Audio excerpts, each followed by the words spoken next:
Hello everybody and welcome back to LRN and my reaction to the Silverstone Grand Prix, and what a race we've just had. I think that was the best race of the season so far, especially post safety car. That was absolutely brilliant. Just some of the moves, the fighting between Lewis, Perez and Leclerc was absolutely brilliant. Him getting that double overtake and then losing both positions back to Leclerc and Perez over the next couple of corners was absolutely brilliant. Seeing Mick Schumacher get his first points in F1 is an absolute highlight. I've really been wishing this for him this season. He definitely deserves it. Put in some good performances, but couldn't quite get those points. And I know, obviously, the DNFs look like they helped him out today. But actually, if you look at his race and how he progressed, it was on his performance.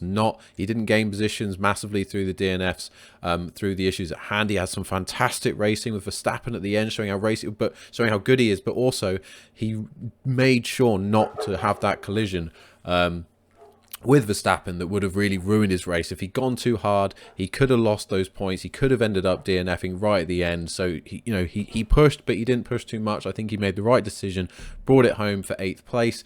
Sainz, what a day for him. Couldn't happen to a nicer guy to finally get that win. Hopefully it gives him that confidence to build on that performance and really start to put the hammer down in that Ferrari. Obviously, we've sort of seen that Leclerc is the quicker driver in the Ferrari this season, and you sort of saw that at parts today as well. Obviously, Sainz having to give up his position to the Ferrari. I think he made the right decision under the safety car as well to question the team and say, look, no, I'm not backing up to help out Leclerc, because that would have left Sainz completely open to being overtaken by the cars behind due to the DRS. So he would have fallen out of the DRS zone of Leclerc in front, and that would have just left him absolutely in danger of losing not 1, 2, maybe more positions behind as the cars with DRS moved past him. So that would have been a really terrible decision. So fair play to Sainz for making the right one. Fair play to him as well for letting Leclerc past earlier in the race without any arguments. He seemed to understand it was the right decision. They obviously gave him opportunities to pick up the pace, and he couldn't do it. So he agreed, and he moved out the way, seemingly from the radios without any hassle at all. Leclerc had a good race. Obviously not the best in the end, but some of the racing he put in was absolutely fantastic. Obviously sort of put out by being on the hard tyres, though there is a debate about whether or not actually that was a bad thing. I think it was only the age of the hard tyres that was causing Leclerc issues as opposed to the compound itself. But genuinely just such an exciting end to that race. So happy for all parties involved. I'm happy for Hamilton to get back on the podium. Not just that, though, but to have such a good race. Just quick mention, though, obviously, main thing of the day, Zhou Guanya, just happy that he's okay. Meant to mention at the beginning, honestly, that crash was absolutely horrible to watch, and I'm glad obviously that they managed to stop any replays of the event until they were happy that the driver was absolutely fine. I think that was absolutely the right thing to do, but as a fan, obviously you kind of know that's what they're doing. So when they weren't showing replays, I have to say that the panic was kicking in a bit, that he may not be okay. But obviously they got on it straight away and made sure that no one saw any replays until they'd had a chance to confirm. And it's not surprising how long it took to get him out of the car when you see how he was pinned between the fence and the barrier on the opposite side. That's just crazy how he just launched right before he was going to hit the barrier. The car just launched off its head and over into the fence. So, just shows again for the second time this weekend how important the halo is to the drivers. I wasn't the biggest fan of it when it came in. We obviously hadn't had many incidents. We'd obviously had a couple of high-profile incidents that you could think that would have been avoided had halos existed. But in general, there weren't loads where actually the halo would have made a big difference over the last few years of F1. But just this weekend, we've had two. One in F2, one in F1, where without the halo, you hate to think what could have happened this weekend. So thank God that we have it, and that there's no, we don't have to worry about these things anymore with immediate head injuries. So yeah, just glad he's okay. Glad the driver in the F2 is okay as well. I mean, that could have been absolutely horrendous if the halo wasn't there. So yeah, good weekend for safety, and a good advert for F1 as well, I think, to be able to have these issues and have these problems and come away unscathed is absolutely fantastic. So fair play to all the designers and the safety engineers who make this happen and be able to go racing at these speeds. and with these G forces at play without any injuries to the drivers. So yeah, really positive from that front. But looking around the rest of the grid, we had obviously McLaren, Norris having a good race, unlucky with the pit stop strategy at the end on the safety car to lose his position to Alonso. But always good to see Alonso fighting at the front, and he was up there fighting at the end with Norris to maybe pick up some positions. With if Leclerc or Perez or Hamilton was to take each other off the track, they would have been there to scoop up the pieces. But good races for Norris and Alonso there. But yeah, Norris with a good finish for McLaren. I think that especially after the last race weekend, where they had a poor race, I think a really good one for Norris to sort of pick the game up. Ricciardo, really poor, finishing around with Latifi. I think it's a real low for him. I'm not aware that there was any damage to his car or any particular issues at hand for Ricciardo. Just not a good weekend. He was one of only 2 drivers who had to unlap themselves from when the safety car came out. And again, I'm not aware. Let me know in the comments if I'm missing something, but I'm not aware if the Ricciardo had any particular issues. Unlike Tsunoda, of course, who had the incident with Gasly, I think he had to pit again. So that explained why he was so far back. But with Ricciardo, I don't get it. I do think the writing's on the wall there. It seems to be compounding itself every weekend now that we're just counting down the days to the end of the season when Ricciardo will announce he's leaving, or maybe in the silly season when driver moves start happening, he might secure a seat at another team. But honestly, I'm not sure there's going to be many people fighting for his signature anymore. I think McLaren might have been his last chance to go and prove just how good he is, and he's just not doing it. I don't know if it's because his heart's not in it or what, but I think this at least the time that he spent in the car away from having the opportunity to win has really drained him and taken away that edge that he used to have. So yeah, disappointing, but I just don't think that he's potentially got it in him anymore. He may prove me wrong, and if he does, then I'm happy for him and I'm happy for McLaren. I think he's been a brilliant driver and a brilliant servant of the sport, so I wish him all the best. I just can't see him bringing it back at this point, but we'll see. Hopefully he proves me wrong. Again, go back to Alonso. Alonso had a really good race, really good start off of the initial start. Obviously, we ended up with the red flag, but he made up some positions. So really unlucky for him that we ended up going back. Weird rule, not sure how it works, but we ended up going back and starting with the original grid slot. So obviously, a lot of people had to go back to positions lower than the ones they were in, which I didn't think was particularly fair, considering they weren't allowing. If we're going to go back to right at the beginning, why can't the other cars that have crashed also come back in? If those cars can be brought back and then fixed, either you're restarting the whole event or you're not. So I don't understand how that works. Again, I would need to look at it in more detail in the regulations. I don't think it was particularly clarified on the by the commentary, unless I missed it. So again, let me know in the comments below if I did. But yeah, I just think the biggest takeaway from this weekend is how good that racing was, how close the fights were with the Mercedes getting involved. Absolutely helped. Having that third team really fighting at the front with Hamilton just chasing those Ferraris down was fantastic. Perez just popping up out of nowhere to be in the fight. Obviously with Verstappen struggling with damage, that's how he ended up fighting Mick Schumacher towards the end. So kind of hard to judge Verstappen, given that we kind of know he'd have been fighting for the win if he hadn't picked up that damage from the car.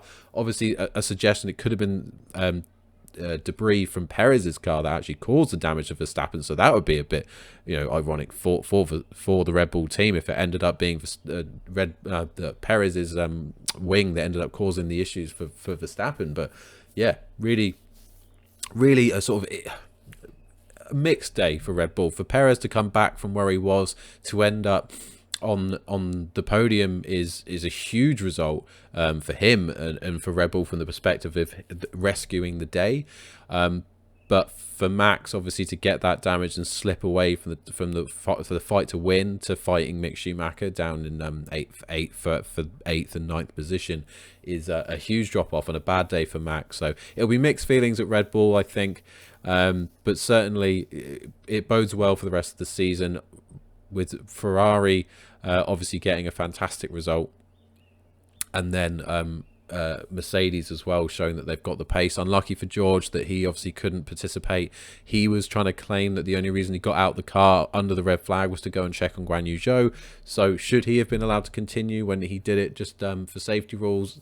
He can't, because the rules are if the driver leaves the car's obviously then come back on a truck. It hasn't come back under its own power. He can't be allowed to continue.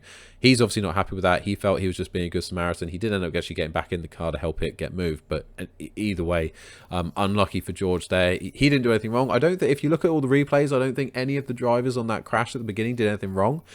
It was a lot of racing incidents all happening at once, but there was no one particular driver at fault. It's just everyone getting caught out, people getting slow starts, maybe on the dirty side of the track. It just didn't work out well. Obviously, Guanya Zhou getting the brunt of it all going wrong. But no, there was no particular one driver that I think actually caused anything that they could have avoided. It was just completely bad luck for all drivers involved. Obviously, with the punctures and everything as well, just hitting debris, that that was painful. Some of the collisions, apart from Guanya Zhou's looked bad, like Albon's into the wall, and then getting hit again by another car. I think was it Ocon, just smacked into the side of Albon and sent him off again after he'd already hit the wall. So not a great start there for Albon, and obviously he was out the race from that point. But yeah, I'm just glad that, as I say, everyone involved is all right. But focusing on everything from the safety car onwards, what fantastic racing, showing absolutely why we had the regulation changes that we did. It was brilliant. Most excited I've been for a race, or at least for a portion of a race this year, easily. And the racing this year has been generally better, especially the first couple of races, than it had been in the previous years, just due to the new cars and how close they can fight. So absolutely brilliant. And I was really happy to see that Norris and Alonso were actually keeping up in the DRS train with the guys in front. That was great. Having that jeopardy for the guys in front, that actually if they messed up they would get overtaken, I think added to it as well. But some of the overtaking and the attempts and the dives and then the recoveries to get the positions back by Leclerc and Hamilton and Perez was just fantastic. Long may that continue later into the season, and I hope that this is a sign that Mercedes are truly back and it's not just a track dependent, they're good at Silverstone.